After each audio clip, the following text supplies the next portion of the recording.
की जनता का आभारी हूँ। आज मैंने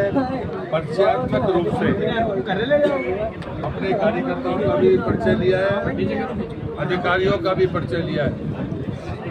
और साथ में प्रधानमंत्री सड़क और प्रधानमंत्री आवास योजना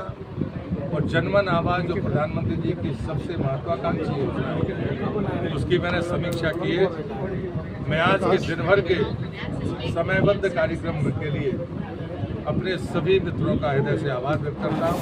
उसमें पत्रकार मित्रों का विशेष आभार व्यक्त करता हूँ। निश्चित तौर पर मुझे लग रहा था कि प्रभारी मंत्री जी ने देश की राजनीति की है तो निश्चित तौर पर बड़ी सोच के और न्याय को आगे रखने वाले व्यक्ति होंगे, लेकिन जिस प्रकार का आज उनका रवैया हम लोगों ने देखा, हम लोग जनता से जुड़ी हुई बातें माननीय प्रभारी मंत्री जी के समक्ष रखना चाहते थे और उनने सुनना तक उचित नहीं समझा। ये तानाशाही रवैया नहीं है, ये कोई मेरी निजी समस्या नहीं थी, ये भिंड की जनता की समस्याएं थी जो उन्होंने भिंड की जनता का अपमान करने का काम किया है। अरे हम लोग विचार विरोधी व्यक्ति है, व्यक्ति विरोधी तो है नहीं, विचार विरोधी है तो हम लोगों की समस्याएं जो भिंड के मूलभूत मुद्दे थे, जो मूलभूत समस्याएं थी वो कहीं ना कहीं प्रभारी मंत्री जी के संज्ञान में लाना चाहते थे, लेकिन उनकी हथकर्मी और उनका जो तानाशाह रवैया है वो आज भिंड की जनता ने भी देखा और आप सब लोगों ने भी देखा। निश्चित तौर पर मैं इसकी निंदा करता हूँ और मुझे खुद आश्चर्यचकित हो रहा है कि ऐसे व्यक्ति ने जिसने देश की राजनीति की हो और उसने इस तरीके से ज्ञापन लेने से वो मेरा प्रथम आगमन था उनका, इसलिए मैं नहीं चाहता था कि किसी प्रकार की यहाँ कोई बात हो, नहीं तो मैं इसका विरोध पुरजोर तरीके से भी कर सकता था। लेकिन कांग्रेस पार्टी गांधी जी के आदर्शों पे चलने वाली है, हम लोग अहिंसावादी लोग हैं, हम लोग शालीनता का परिचय देने वाले लोग हैं, हम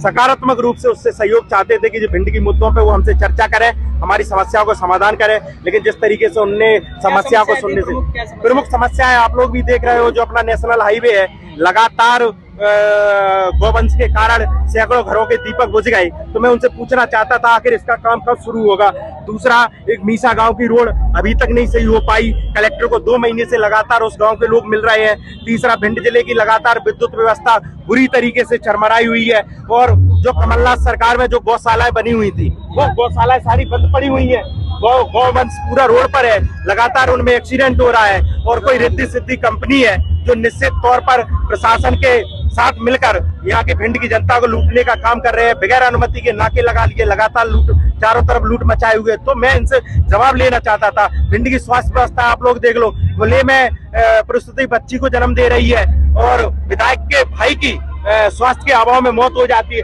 तो इससे दुर्भाग्यपूर्ण स्थिति क्या हो सकती है जिले की। तो मैं उनसे चर्चा करना चाहता था, मैं उनसे पूछना चाहता था आखिर जिले की जो स्थिति है और आप फूल माला और स्वागत से में लगे हुए और जिले की मूलभूत व्यवस्थाओं पर आप चर्चा नहीं करना चाहते, लेकिन वो कहीं ना कहीं इन सब चर्चाओं में डरे हुए थे, इसलिए उन्होंने चर्चा करना उचित नहीं समझा, हमारा ज्ञापन लेना उचित नहीं समझा, इसलिए उनके दिल में डर था, इसलिए उन्होंने मेरा ज्ञापन नहीं लिया और वो चले गए। देखो, मैं तो कह सकता हूँ प्रशासन तो इस टाइम उनका बिल्कुल जो एक कहते हैं चमचा बनकर काम कर रहा है जिला का प्रशासन, निश्चित तौर पे, जबकि प्रशासन का भी दायित्व था, वो मंत्री का भी दायित्व था और जो जिले के लोकल के मंत्री हैं, आप लोग तो इस धरती में पले बड़े हो, आपका दायित्व नहीं बनता